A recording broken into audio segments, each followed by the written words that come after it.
start with, you don't want to become a total degenerate like myself.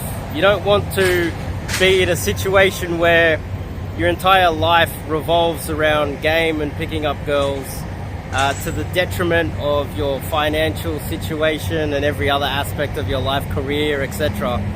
You don't want to get to that point. I've had a few students that have started to go down that track, and I've had to have a talking to them, explain that the only reason why I decided to live like this was because of my hips going and becoming disabled, and realizing, look, the probability of me becoming super wealthy with the disabilities and all the issues that I've had, and I might as well just try to live and enjoy the best life I can with what I've got.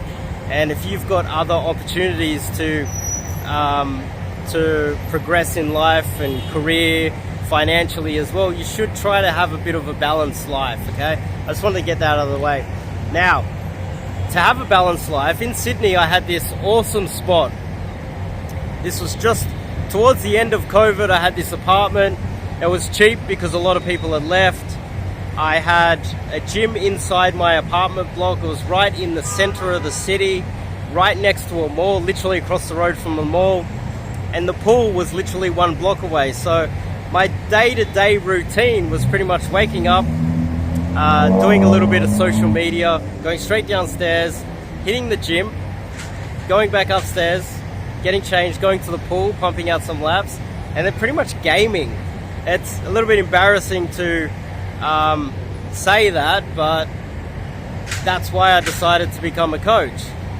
Now, you don't really want to live your life and revolve it entirely around game, or you'll probably end up poor and without a career, and other aspects of your life will fall away.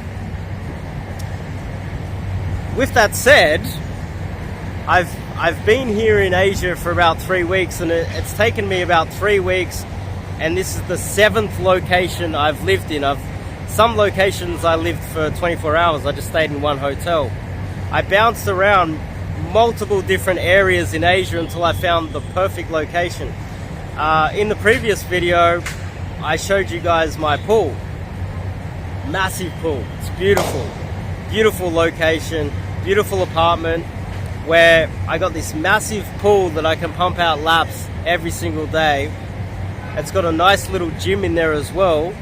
I'm feeling healthier already within 48 hours of being here. Hitting the gym and the pool every day, it's just so good. On top of that, as you can see, look at this. This is a magnificent location to live. That's a mall, this one here. Now this one here, there's over there, it's like a park. It's an open area sort of market sort of area.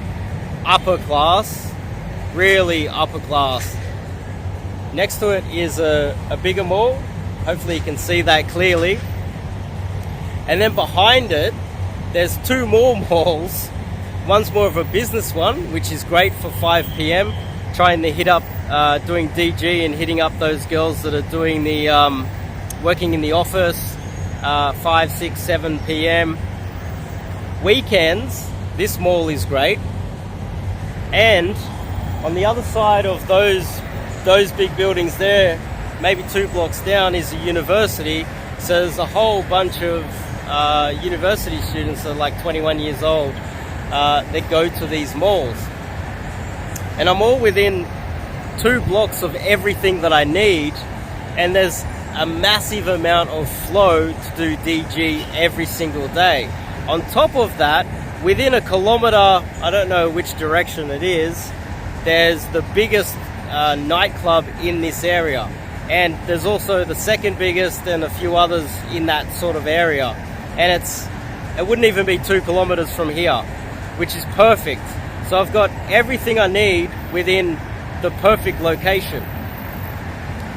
With that said, I would like to talk about Tinder versus online game, because it feels like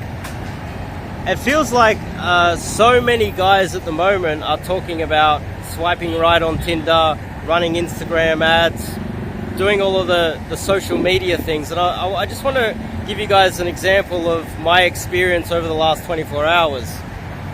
So last night went clubbing. Keep in mind I'm 5'8", I'm over 40, I'm in my early 40s, 42, disabled, I'm not super wealthy.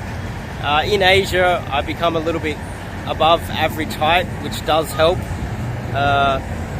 and managed to meet a gorgeous girl last night, by the way, and she's coming over in 2 hours. That's why I'm smashing out a quick video. She's coming over and I'm cooking steak. So lunchtime today I had 2 Tinder dates come up. So during the day I'm still trying to pipeline Tinder dates and have them turn up during lunchtime. Now, the first one, before she arrived, it turns out she wasn't even a she. Massive issue with Tinder, and this is why I hate online dating. It's a scam most of the time. It goes, hey, I hope you don't mind, I'm trans. I was like, yeah, I do mind because I'm not gay. I'm not gay, I don't like guys. And then it abused me. It's like, what the fuck? I was like, I'm not gay. I don't care what you say you are. I know what you are, and I'm not interested in that at all. That one didn't turn up. Second one turned up, and it was like a mixture between Loch Ness Monster, King Kong, and some other monster from the deep. It had several heads. It looked like it was a mixture between a lizard and an octopus. And this thing clearly had edited its photos. It catfished me. But she was very nice, and I was very polite. I just said, look, sorry, I'm not interested. Good luck. And she was polite, and we left. But it was like, hang on. I spent time matching, texting, or messaging through the app, getting these 2 girls or things contacts, putting it in my phone, messaging them, lining up a date. The opportunity cost of that it's immense, because if I didn't have anything I would have spent more time doing DG. Now, after waiting for that girl to turn up and lining up a date where I was getting ready to meet the date, and turns out it's a trans, and it only tells me at the very last minute, which is extremely rude. Then I'm like, oh, well, I've got some time, I'll go do some shopping, I'll do some DG. And I just met one girl who's a gorgeous university student.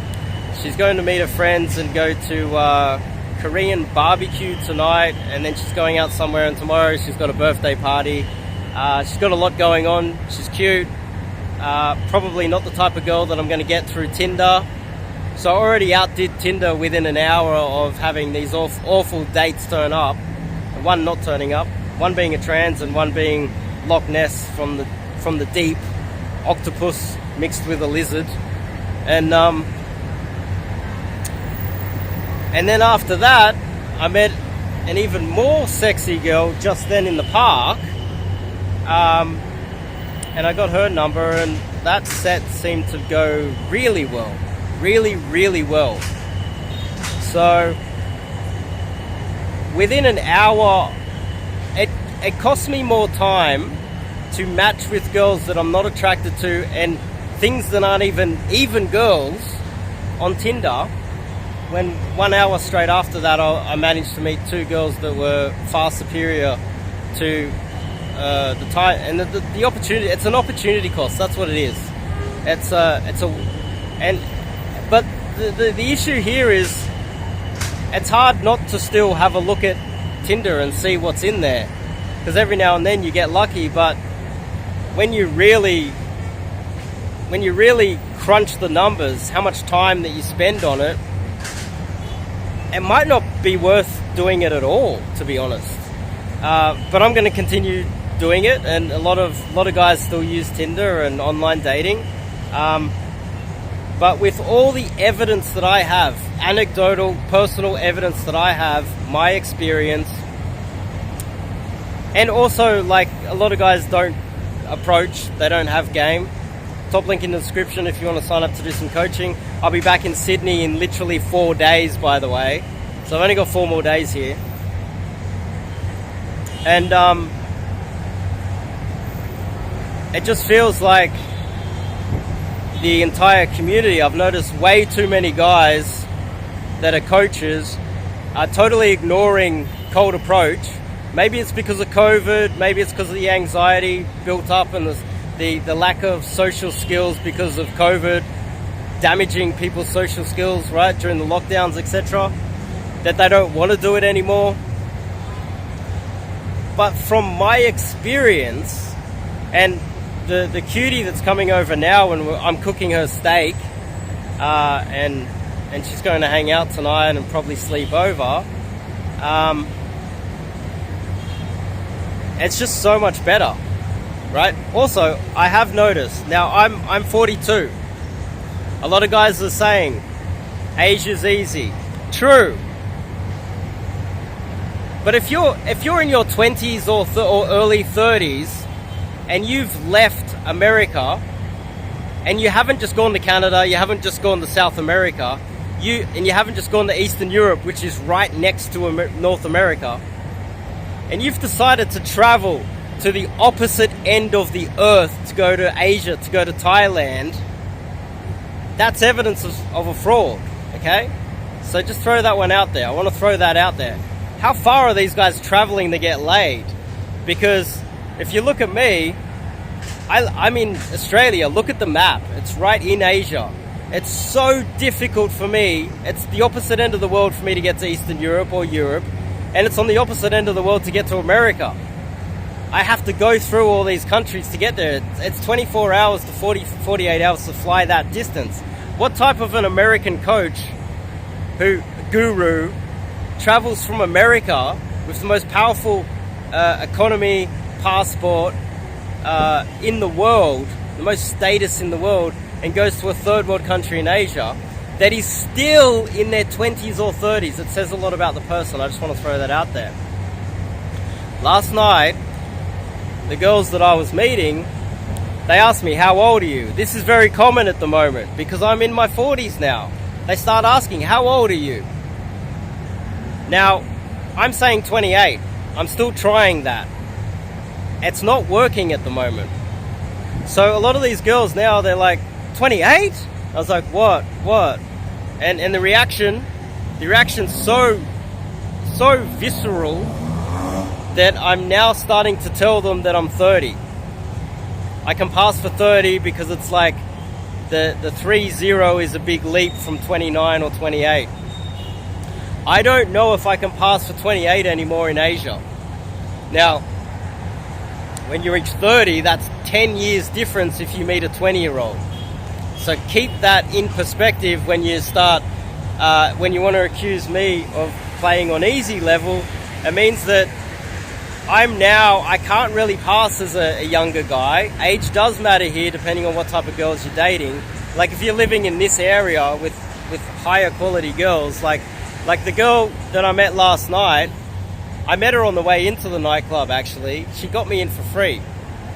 It was 30 Australian dollars entry fee. She got me in for free. The night before, a couple nights, oh no, it was the night before. Wow, Thursday night I went out as well. So it's becoming a bit of a blur. I went to a big nightclub with a girl. She paid for everything as well. She picked me up in her car. That video's up. You could probably look at that video. Now, those girls, they don't have to go for older men, right? I'm aiming for girls that are of higher value, right? Girls that don't need my money, they don't need my passport, and they question my age. So just keep all that in mind. It does matter. Like if I was in my 20s or early 30s, up to about 35, around 35 going on to 40 is when most of your gurus quit game. Most of your coaches quit.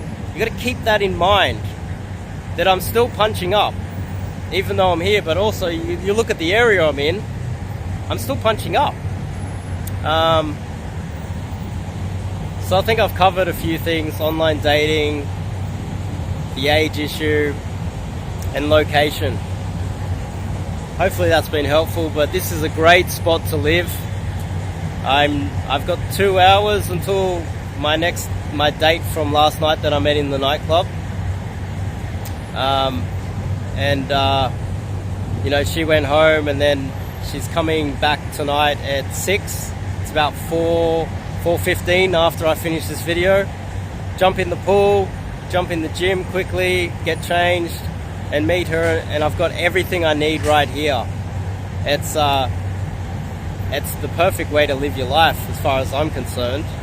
I'm gonna enjoy the next 4 days before I go back to Sydney. And if you're in Sydney and you're struggling with Tinder, you're outside of the mate value threshold that Tinder allows, you're not in the top 10, 20%, check out my website, get some cold approach coaching, and do some DG with myself. I'll teach you how to do it from the point of view of a proper degenerate, someone that, you know, you don't want to live my life, but my coaching would definitely help you. You don't want to become a degenerate like myself. You want to have a fully rounded, balanced life. But if you want to get good at one particular area, you want to, you know, a lunatic that's kind of dedicated a large percentage of their life to something, right? And cold approach is one of those things that I've dedicated an immense amount of time to. So anyway, I'll see you guys next video.